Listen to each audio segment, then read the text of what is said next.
Versículo 5. Diz assim, versículo 5. Deus pregando o evangelho para Abraão. Versículo 5. Levando para fora da tenda, disse-lhe: olhe para o céu, conte as estrelas, se é que pode contá-las. E prosseguiu: assim será a sua descendência. Abraão creu. A mesma palavra que Paulo usa em Gálatas. Abraão creu. E isso lhe foi acreditado como justiça. Oh, aleluia. Oh, aleluia. Essa é uma palavra financeira, irmãos. Crédito, acreditar. O que Abraão fez, pastor? Ele apenas creu. Deus fez um depósito na vida dele. Irmãos, a teologia chama isso de imputação. Não é algo que você faz, é algo que alguém fez, mas é colocado sobre você, é acreditado sobre você. E o que é que nós fazemos, pastor? Assim como Abraão, nós cremos. Abraão creu e isso lhe foi acreditado como justiça. Versículo 7. Disse-lhe ainda, Deus está pregando o evangelho para Abraão. Disse-lhe ainda: eu sou o Senhor que o tirei de Ur dos Caldeus para dar-lhe esta terra como herança. Perguntou-lhe Abraão: ó soberano Senhor, como posso saber que tomarei posse dela? Respondeu-lhe o Senhor: traga-me uma novilha, uma cabra e um carneiro. Preste atenção, traga-me uma novilha, uma cabra e um carneiro, todos com 3 anos de vida, e também uma rolinha e um pombinho. Abraão trouxe todos esses animais, cortou-os, olha a cena, cortou-os ao meio, colocou cada metade em frente uma à outra. As aves, porém, ele não cortou. Nisso, as aves de rapina começaram a descer sobre os cadáveres, mas Abraão as enxotava. Versículo 12. Ao pôr do sol, Abraão foi tomado de sono profundo, e eis que vieram sobre ele trevas densas e apavorantes. Versículo 17. Versículo 17. Depois que o sol se pôs e veio a escuridão, eis que um fogareiro esfumaçante, com uma tocha acesa, passou por entre os pedaços dos animais. Naquele dia, o Senhor fez a seguinte aliança com Abraão: aos seus descendentes dei esta terra. Pastor, eu não entendi. Que cena mais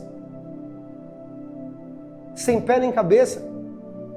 E você está falando que aí Deus está pregando o evangelho a Abraão. Queridos, a primeira vez que eu vi essa exposição desse texto foi de um grande amigo, pregador, pastor Ribamar Braga de Pinheiro. Depois que eu ouvi ele pregar esse sermão, eu fui movido a entender ainda mais a profundidade do que Abraão está vivendo aqui e Paulo está expondo em Gálatas 3. Presta atenção. Tim Keller, Larry Crabb, David Barron, comentário da Bíblia Beacon, todas essas fontes, eles chegam a uma única conclusão. Presta atenção.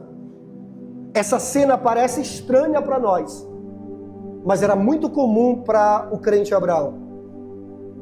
Por quê? Porque Abraão vem de um lugar chamado Ur dos Caldeus, Mesopotâmia antiga. E aquele povo, aquela região específica, eles tinham meios e formas de assinar pactos, contratos, acordos. E como é que eles entravam em acordo por alguma coisa? Um acordo comercial, uma aliança. Como é que eles firmavam um pacto? A história diz que eles montavam exatamente essa cena que Abraão monta. Eles pegavam animais, cortavam os animais ao meio, separavam as suas metades, criavam um corredor de sangue chamado Caminho da Aliança, e eles caminhavam por esse corredor, e no meio do corredor olhavam um no olho do outro e firmavam um acordo. Deus chega com Abraão e fala assim: eu quero fazer uma aliança com você. Pega os animais, pega os pombos, leva para um lugar só eu e você, 6 horas da tarde, e eu vou descer exatamente nesse horário, e nós vamos firmar uma aliança. Você consegue ver a cena? Abraão chega, 6 horas da tarde, pega os animais, serra os animais do meio, separa as metades. Você consegue imaginar um corredor de sangue sendo formado? 6 horas da tarde. A Bíblia diz que Deus desce para firmar uma aliança com Abraão. Oh, aleluia. Como diz o pastor Ribinha, essa é a hora em que Cristo ele salta desse texto. Essa é a hora que nós vemos Cristo claramente exposto e o Evangelho sendo pregado para Abraão. Deus precisa firmar uma aliança com o crente Abraão. E às 6 horas da tarde, Deus está lá. Irmãos, alguns estudiosos dizem que esse contrato, esse trato, essa aliança, esse pacto era feito às 6 horas da tarde. E os contratantes tinham que caminhar pelo corredor segurando tochas acesas. E eles caminhavam e tocavam nas carcaças. E enquanto eles caminhavam, eles pronunciavam uma automaldição. Enquanto eles caminhavam pelo corredor, eles diziam: aconteça comigo o que aconteceu com esses animais, se eu não cumprir a minha parte no acordo. Preste atenção, aconteça comigo o que aconteceu com esses animais, se eu não cumprir a minha parte no acordo. 6 horas da tarde, Deus desce, e nós vemos o primeiro personagem teofânico aparecendo. Teofania é uma expressão do próprio Deus se manifestando. A Bíblia diz que foi visto um fogareiro esfumaçante. O próprio Deus se apresenta. Oh, aleluia. Do outro lado, devia estar o nosso representante. E vocês lembram o que é que acontece com Abraão? Vocês lembram? Abraão dorme.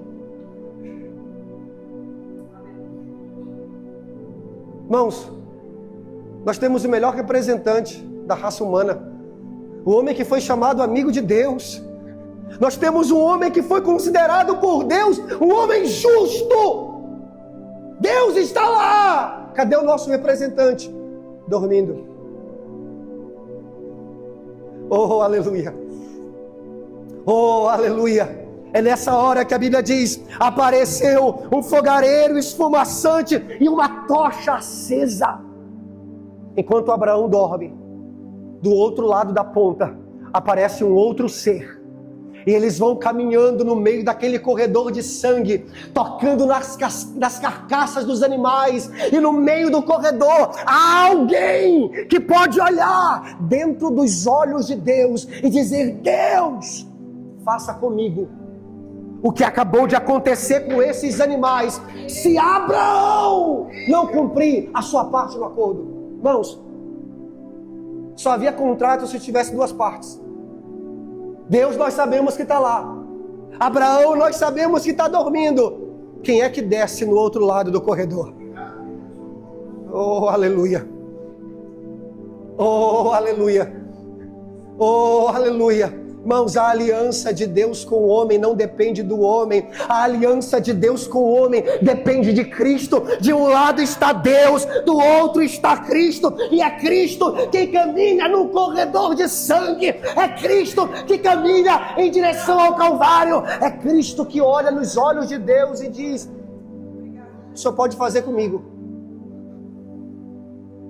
Eu sei que o Wilson não vai conseguir. Ele vai quebrar a aliança.